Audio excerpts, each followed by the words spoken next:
Hello hello France থেকে চলে এসেছি আমি আর আমার হাজবেন্ড অভিরূপ। আমার নাম হলো রিয়া আর আমরা দুজনে এখন মোশা মিশেল বা মন্টসেন মাইকেল হরেক রকম নাম। জায়গাটা হলো একটা ফ্রান্সের দ্বীপ, সেখানে আছি। সেখানে গিয়ে খাওয়া দাওয়া করেছি, ঘুরে বেরিয়েছি, ক্যাথিড্রাল চার্চ ভিজিট করেছি। এটা হলো ফ্রান্সের সব থেকে ইনস্টাগ্রামে পপুলার জায়গা আর এটা নরম্যান্ডিতে অবস্থিত, নরম্যান্ডিতে সব থেকে ভিজিটেড প্লেস। তো এই হলো মোশা মিশেল, যেটা অনেকটা ডিজনিল্যান্ডের মতো দেখতে কিন্তু মধ্যযুগে তৈরি করা হয়েছিল। তো চলুন আজকে দেখাই আপনাদেরকে কি খেয়েছিলাম ওখানে গিয়ে আর ক্যাথিড্রাল চার্চের মধ্যে কি কি দেখতে পেয়েছিলাম। চলুন ভিডিওটাকে আর বকবক না করে শুরু করা যাক। দ্বীপটা কিন্তু বেশ খাড়াই উঁচু, আপনাকে প্রথমে পায়ে হেঁটে করে একটা ব্রিজ পেরোতে হবে, অথবা আপনি শাটেলও নিতে পারবেন, সেগুলো আগের দিনের ভিডিওতে দেখিয়েছি। সেই রাস্তা করে পেরিয়ে এসে যখন দ্বীপের মধ্যে পৌঁছবেন এরকম সিঁড়ি বেয়ে বেয়ে উপরের দিকে খাড়াই উঠতে থাকতে হবে। এখন আমরা পৌঁছে গেছি দ্বীপের একদম টপ মোস্ট পয়েন্টে, এর উপরেই আছে ক্যাথিড্রাল চার্চ। তো ক্যাথিড্রাল চার্চটা দ্বীপের একদম সেন্টারে আর সর্বোচ্চ স্থানে অবস্থিত। সেই ক্যাথিড্রালের ঠিক সামনেটাতে আমরা দাঁড়িয়ে আছি আর এই যে আঙুল দিয়ে যে জায়গাটা দেখাচ্ছি, মানে উল্টো দিকটা দেখাচ্ছি, দ্বীপের উল্টো দিকটায় হলো ব্রিটিশ চ্যানেল আর এই দ্বীপের সামনের দিকটায় অল্প একটু জলাভূমি আর সেটা পেরোলেই ফ্রান্সের প্রধান ভূখণ্ড।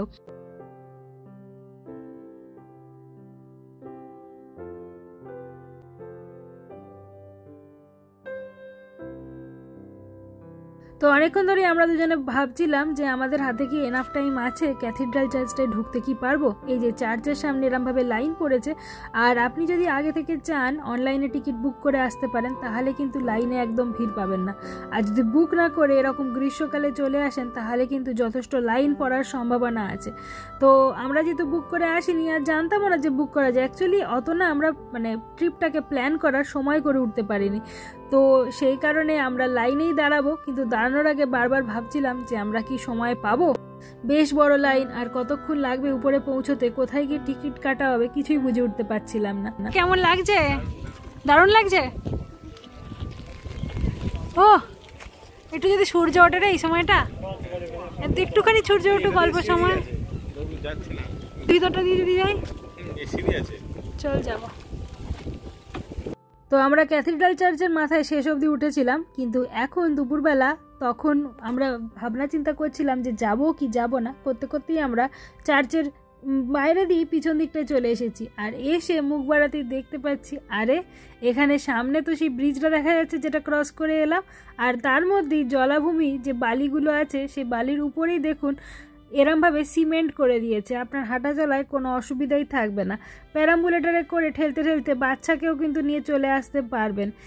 আর গাড়িও কিন্তু অনেক সময় পৌঁছে যাচ্ছে, দেখুন শেষ অবধি পৌঁছে গেছে। তবে তার জন্য মনে হয় স্পেশাল পারমিশন কিছু করতে হবে, হতে পারে, আমি ঠিক জানি না, কারণ এত গাড়ি তো আসছে না, খুব কম গাড়ি আসছে, বেশিরভাগ গাড়ি ব্রিজের অপর প্রান্তে রেখেছে। তার মানে নিশ্চয়ই কিছু একটা ব্যাপার আছে, হয়তো বা যেগুলো দোকান আছে সেই দোকানেরই পারমিশন আছে গাড়ি আনা, আমি ঠিক কিন্তু জানি না। এই যে উপরে সিগালেরা সমানে টহল দিয়ে চলেছে আর আমরাও ভাবছি ওদেরকে খাবার চুরি করতে দেখে যে আমাদেরও পেটে এবার খাবার ফেলা দরকার। তো চলুন খেতে যাই।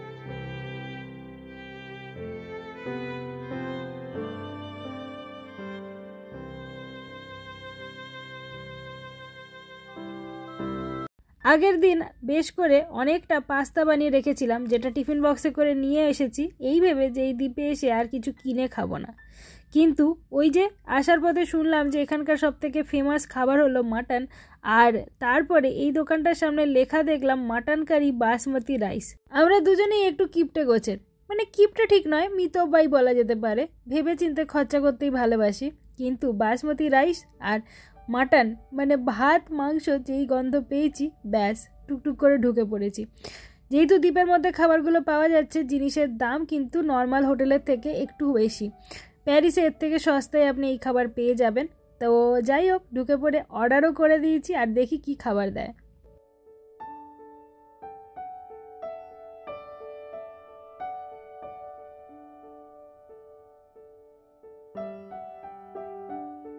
তো আমরা একটা কম্বো মিল নিয়েছিলাম যেখানে লেখা ছিল ফিশ স্যালাড দেবে, তার সাথে বাসমতি রাইস মাটন কারি দেবে। তো ভেবেছি ফিশ স্যালাডটা হয়তো অল্পই দেবে, কিন্তু পরে যখন এলো দেখছি এক প্লেট ভর্তি করে স্যালাড আর তার উপরে স্মোকড সামন দিয়েছে।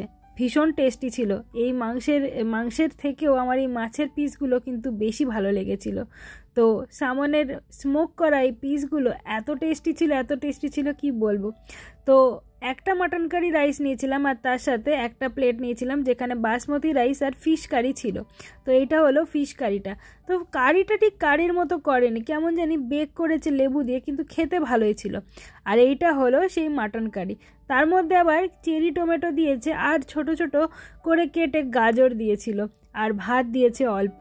তো মাংসের সাথে ভাত খাচ্ছি না ভাতের সাথে মাংস খাচ্ছি এটা ঠিক কিন্তু বোঝা যাচ্ছে না, মানে মাংসের তরকারিটাই বেশি আর ভাতের পরিমাণটা খুবই কম। তো এটা আমাদের একটু অদ্ভুত লাগলো, আমরা জেনারেলি এর উল্টোটাই খেতে অভ্যস্ত। তো অভিরূপ প্রথমে নিয়ে ওটাকে চেখে দেখছে, আর আমি এই মাছের কারিটা নিয়েছি। কারি ঠিক বলবো না, এটা জাস্ট ফিশের আগে বেক করা, তার উপরে একটু সাদা সাদা টাইপের সস মতো দেওয়া, ওটা কি দিয়ে বানিয়েছে বলতে পারবো না। এই হলো সেই দোকান যে দোকানে আমরা ঢুকেছি, আর এমনই ভাগ্য দোকানটায় ঢোকার ঠিক পরেই দোকানের সামনে বেজায় লাইন পড়ে গিয়েছিল। এটা যেটা দোসার মতো পাওয়া যাচ্ছে অন্যান্য মানুষ কিনে খাচ্ছে, এটাকে বলা হয় গ্যালেট। গ্যালেট ওই দোসার মতোই দেখতে, বাকুইট ফ্লাওয়ার বা কুট্টুর আটা দিয়ে তৈরি করা হয়। এদের দেশে মানে রেন বা ব্রিটানি আর কি, ব্রিটানি নরম্যান্ডিতে গ্যালেট কিন্তু খুব বিখ্যাত। তো হোটেল ভর্তি লোক, আর সেখানে আমরাও বসে খেতে শুরু করে দিয়েছি। খাওয়ার ভিডিও আর আমরা তুলিনি, খাওয়ার প্লেটে পড়তেই জাস্ট একটু ছবি তুলেই খাওয়ার শুরু করে দিয়েছিলাম। আর এতটা হেঁটে একদম সেই ছুঁচো টাকা খিদে পেয়েছিল। তারপরে একটু আধটু ভিডিও তুলেছি আশেপাশের মানুষজন কি করছে তার, আর সেটা দেখাতে দেখাতেই বলি যে খাবারটা কীরকম ছিল। তো খাবারটা কিন্তু বেশ ভালো ছিল, কিন্তু আমাদের স্যালাডটাই বেশি ভালো লেগেছিল। আসলে এদেশের লোক নিজেরা স্যালাড ট্যালাড বেশি খায়, তো তাই ওগুলো বেশ ভালো বানায়। মাটন কারিটা করেছে কিন্তু তাতে নুন আর ঝাল দুটোই এত কম যে আমাদের ঠিক টেস্টি লাগছিল না। মনে হয় একটু কাঁচা লঙ্কা গোছে দিয়ে ঝাল করলে বেশ ভালো লাগতো, কিন্তু এখানে পাওয়া যাচ্ছে এটাই বড় ব্যাপার। আর বাসমতি রাইস তো যেমন হয় অত সুন্দর গন্ধ ওলা দেরাদুন রাইসের মতো তার বাসমতি হবে না, নর্মাল, কিন্তু চালগুলো ভালো। আর এরা না ঠিক করে ঝরঝরে করে রান্না করতে পারে না, একদম কাদা কাদা করে ঘেঁটে ফেলেছিল। ঠিক আছে, তাও পাচ্ছি, কই বাত নেই, কিন্তু 30 ইউরো নিয়ে নিল একটা মিলের জন্য। বেশ খরচা, মানে দুজনের মিলিয়ে 60 ইউরো এখানেই আমাদের খরচা হলো। তো পুরো ট্রিপে বাস ভাড়ায় যা না খরচা হয়েছে তার থেকে বেশি খেতে খরচা হয়ে গিয়েছে। আর মাছটা সেটা আর কি বলবো, ওটা তো দেখতেই পেলেন খুব একটা স্বাদ ছিল না। সামন মাছের যেহেতু গন্ধটা নিজের থেকেই ভালো, তাই ওটা মাছটা খেতে ভালো লেগেছে, কিন্তু ভাতটা খাওয়ার জন্য আমি ওই মাটন কারি নিয়ে নিয়েছিলাম। আর এইভাবেই শেয়ার করে দুজনে খেয়ে নিয়েছি। আর তারপরে আমরা আবার বেরিয়ে পড়েছি ক্যাথিড্রাল যাওয়ার উদ্দেশ্যে। তো এবার আমরা আবার সিঁড়ি দিয়ে উপরে উঠছি টিকিটের লাইনে দাঁড়ানোর উদ্দেশ্যে।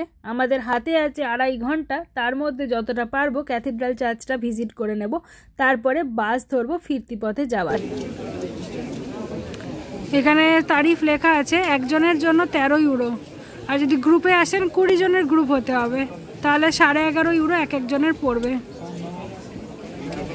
খোলা থাকে সকাল 9টা থেকে বিকাল 7টা অবধি, যদি আগস্ট অবধি আসেন। আর আগস্টের পরে এলে সেপ্টেম্বর থেকে এপ্রিল অবধি সকাল 9:30 থেকে বিকাল 6টা অবধি।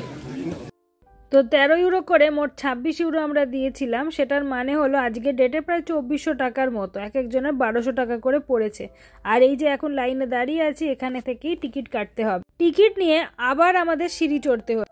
সিঁড়ির আর শেষই হচ্ছে না, যত সিঁড়ি চড়ছি আরও সিঁড়ি কোথা থেকে বেরিয়ে আসে। খুব ছোট বাচ্চা যদি সাথে থাকে তাহলে কিন্তু না আসাই ভালো। এত রাস্তা উঠতে সে ঘ্যান ঘ্যান করবে।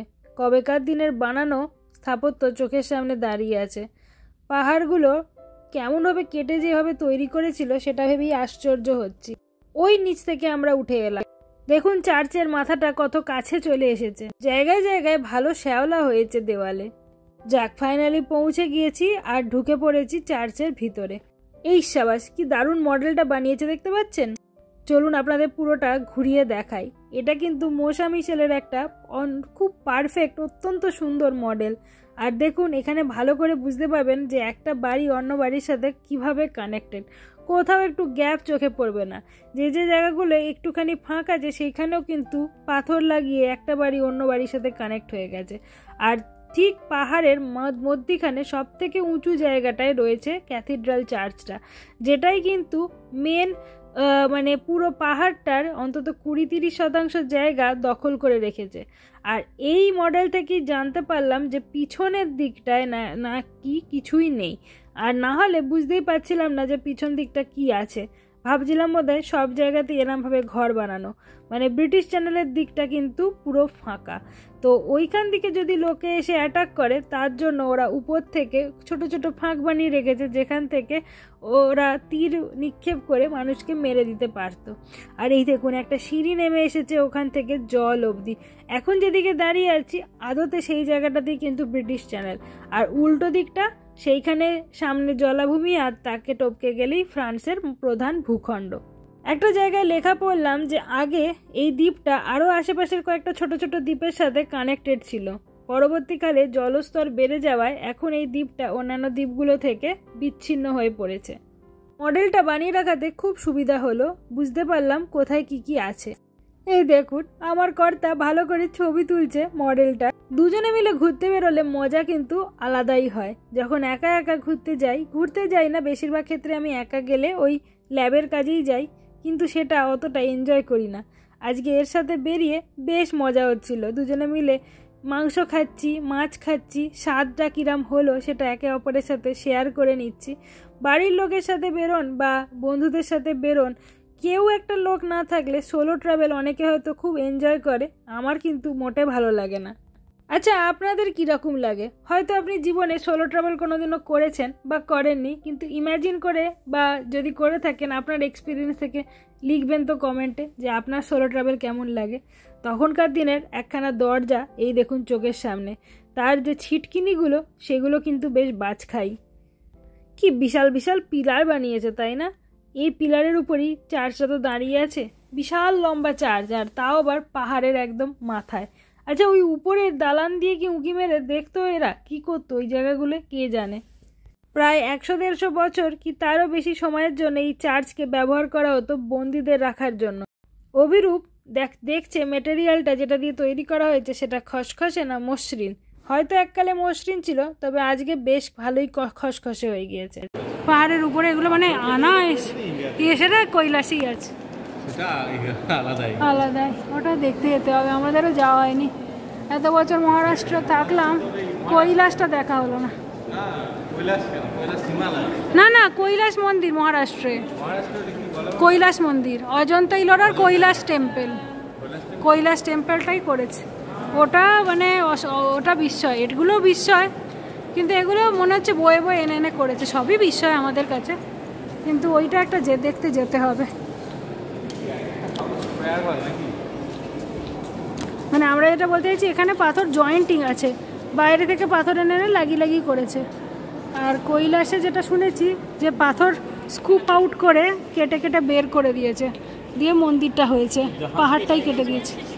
কি জানি বাবা, ধুলোময় একটা জাহাজ ঝুলছে কেন কে জানে কি করতে চেয়েছে। তো আপনারা যদি এই চার্চের ভিতরে ঢুকতে চান এবং তার জন্য এক একজন 13 ইউরো বা 1200 টাকা করে খরচা করবেন কিনা সেটা নিয়ে ডিসিশন নিতে চান এই ভিডিও দেখে, তার জন্য আপনাদের মোটামুটি একটা ঘুরিয়ে পুরো চার্চটাই দেখিয়ে দিচ্ছি। তারপর নিজেরাই ডিসিশন নেবেন যেটা দেখতে ঢুকবেন কি ঢুকবেন না। আমরা তো জানতামই না যে ঢুকে কি দেখতে পাবো, তাই ঢুকে পড়েছিলাম, কিন্তু আবার দ্বিতীয়বার যদি যাই তাহলে আর ঢুকবো না। তো চলুন আপনাদেরকে পুরোটা ঘুরিয়ে দেখিয়ে দিই। ও হ্যাঁ, এটা কিন্তু চার্চের মাথার ছাদ, এটা কিন্তু আপনি টাকা দিয়ে না ঢুকলে এই ছাদটা এসে পৌঁছাতে পারবেন না। এটা হলো সবথেকে টপ মোস্ট পয়েন্ট, যেখান থেকে আপনি সমুদ্রটাকে উপভোগ করতে পারবেন। আর বিশাল হাওয়া দিচ্ছে, দারুণ লাগছিল। চলুন মিউজিক চালিয়ে দিই আর তার সাথে সিনারিগুলো দেখিয়ে দিই আপনাদের।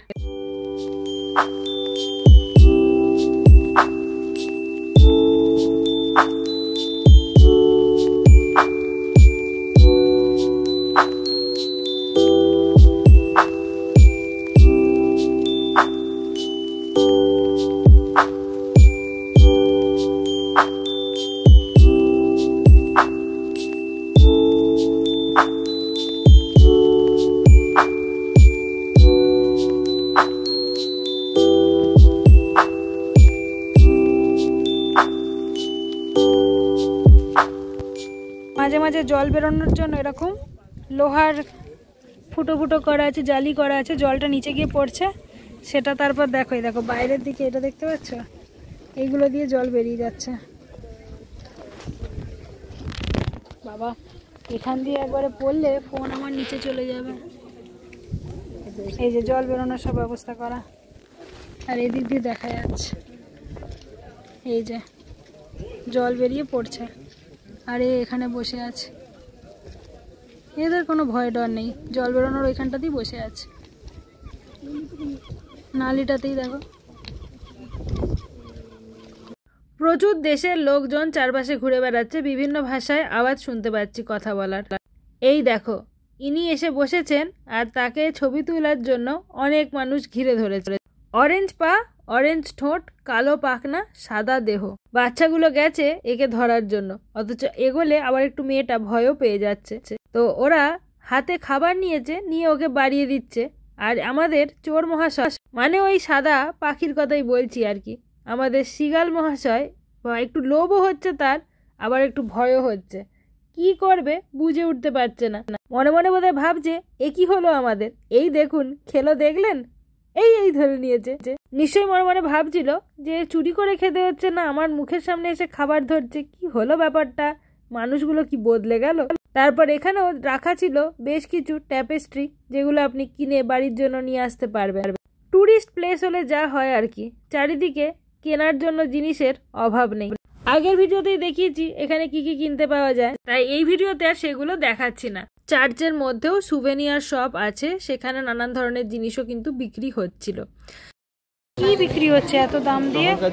900 টাকা দাম, 850, 900 টাকা দাম। এই দরজাগুলোর চাবিকাঠি, তাই সেটা বিক্রি করে দিচ্ছে? ওটার মানে বন্ধই থাকে তাই। কিন্তু সেটা বিক্রি হচ্ছে, ওটা অরিজিনাল? হ্যাঁ মনে হয়। Cast iron item is individually hand cast in keeping with tradition. ট্র্যাডিশনের মতো করে বানিয়েছে, মানে ওটারই ডুপ্লিকেট। হ্যাঁ, সেঞ্চুরি, ওভার দ্য সেঞ্চুরি সেই লেখা আছে। কিন্তু তার জন্য 850 টাকা দিয়ে এই কিনবো? এই ঝোলা 850 টাকা দাম, ঘরে সাজিয়ে রাখবো। এই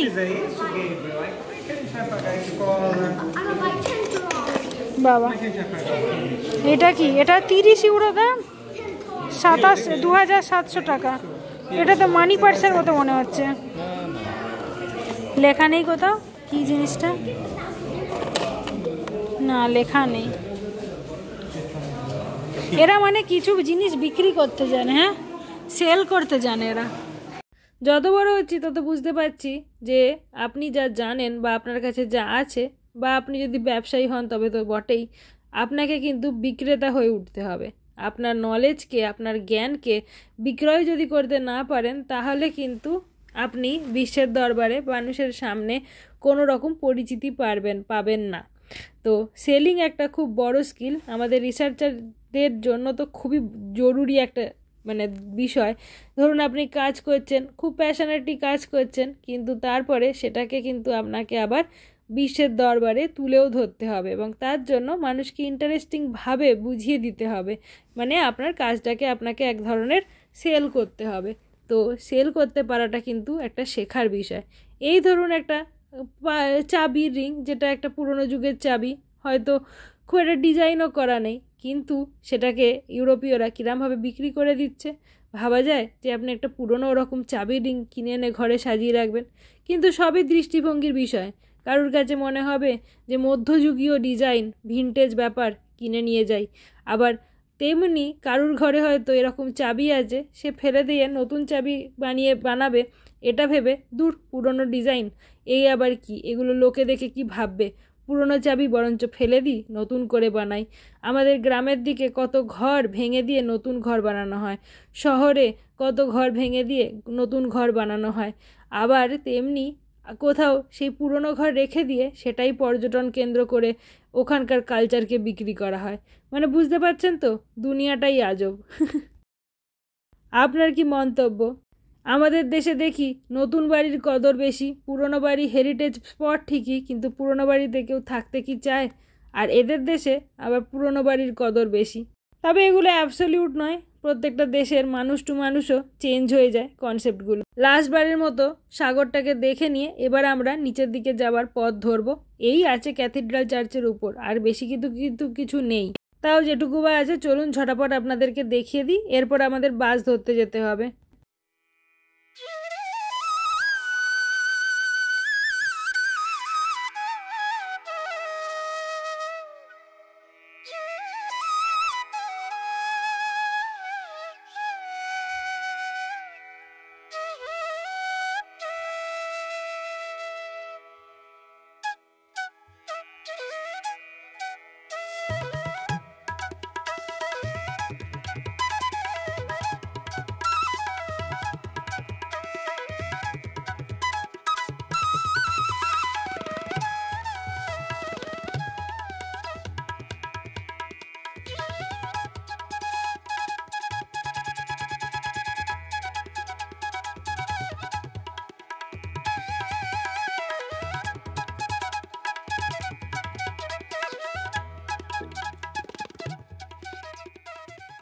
এবার আমাদের যা দেরি হয়ে গেছে, হুড় করে বেরোবো, আর ভিডিও বেশি তুলবো না, যদি পারি একটু কিছু কিনে নেবো। খুব বিধ্বস্ত হয়ে গেছি। আমরা এখান থেকে এবার বেরিয়ে এলাম, অন্য জায়গা, আর এখন একটু আকাশটা পরিষ্কার হয়েছে, তাই নীল লাগছে। দূরটা ওই নীল জায়গাটা সমুদ্র, ব্রিটিশ চ্যানেলের সমুদ্র নীল হয়ে গেছে।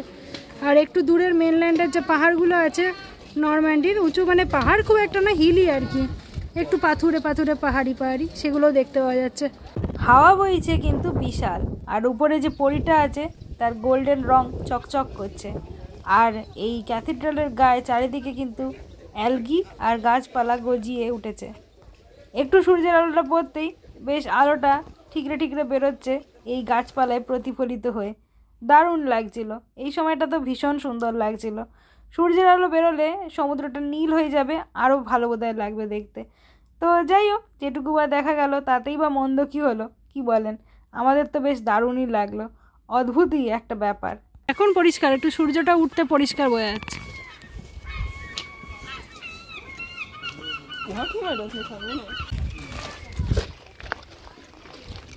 এখান দিয়ে আমরা ঢুকেছিলাম লাইন করে গিয়ে, আর এখন উপর দিয়ে এক্সিট হচ্ছে।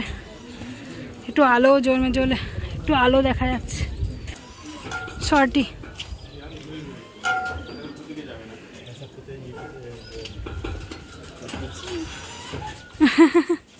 অদ্ভুত গেট।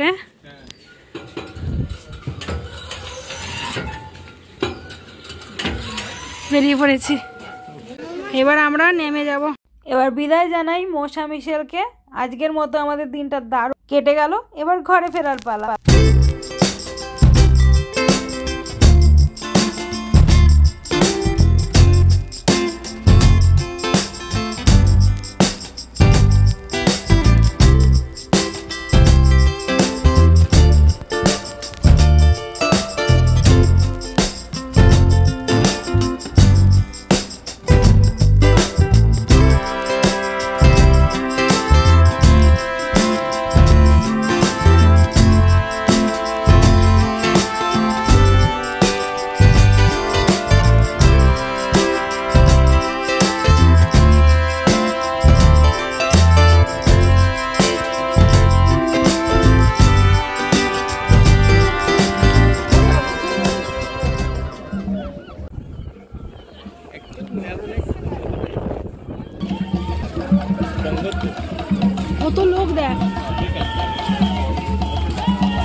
পরিষ্কার জায়গা বান।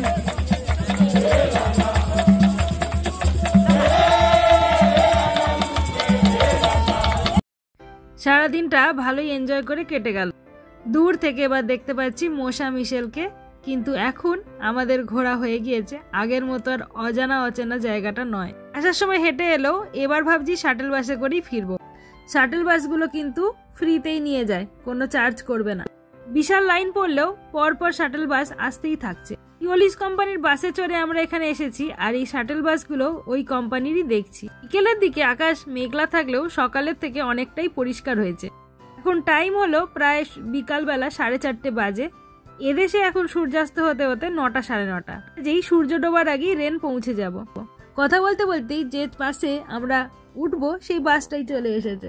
3টে বাস ওয়েট করলাম, 3 নম্বর বাসে আমরা জায়গা পেয়ে গেলাম। সারাদিন হাঁটাহাঁটি করে ভাবছিলাম বাসে কি বসার জায়গা পাবো, কিন্তু ভাগ্যক্রমে বসার জায়গা পেয়ে গেছি, আর বাসও ছেড়ে দিয়েছে। বৃষ্টি বাদলার মধ্যে যে রাস্তাটা আসতে প্রায় আমাদের আধা ঘন্টা 40 মিনিট সময় লেগে গেছিল সকালবেলা, এই শাটেল অনেকটা ঘুরিয়ে নিয়ে গেল, মাত্র 5-7 মিনিটেই পৌঁছে দিল।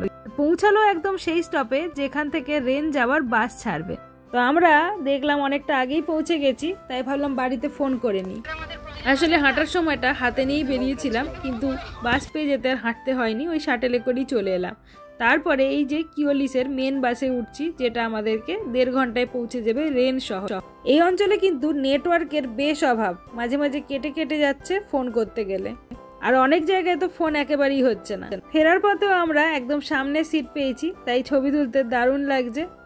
এই নরম্যান্ডি ব্রিটানি অঞ্চলটা কিন্তু প্রায় সমতল ভূমি বললেই চলে, একটু ঢেউ খেলানো এই যা। 1 ঘন্টা সময় আমরা তো ঘুমিয়েই পড়েছিলাম প্রথম 15 মিনিটেই যেটুকু ভিডিও তুলেছি, আর এখন রেন শহরে পৌঁছে গিয়ে ঘুমটা ভেঙেছে, এখন আবার ভিডিও তুলছি। তো দেখতে দেখতে রেন শহরে পৌঁছে গেছি। তো আজকে ভিডিওটা এই পর্যন্তই, এখানেই শেষ হয়ে গেল আমাদের মশা মিশেল ঘোরার পর্ব। আর যদি ভালো লেগে থাকে ভিডিওটাকে লাইক করে দেবেন, সকলের সাথে শেয়ার করবেন, আর এতক্ষণ অবধি যদি দেখে থাকেন তাহলে আশা করছি ভালোই লেগেছে, তাহলে একটা সাবস্ক্রাইব করে দেবেন। আপনাদের একটা লাইক, একটা সাবস্ক্রিপশন আমার জন্য অনেক ভালো লাগার বিষয়। ভালো থাকুন, আজকের মতো বিদায় নিলাম, টাটা।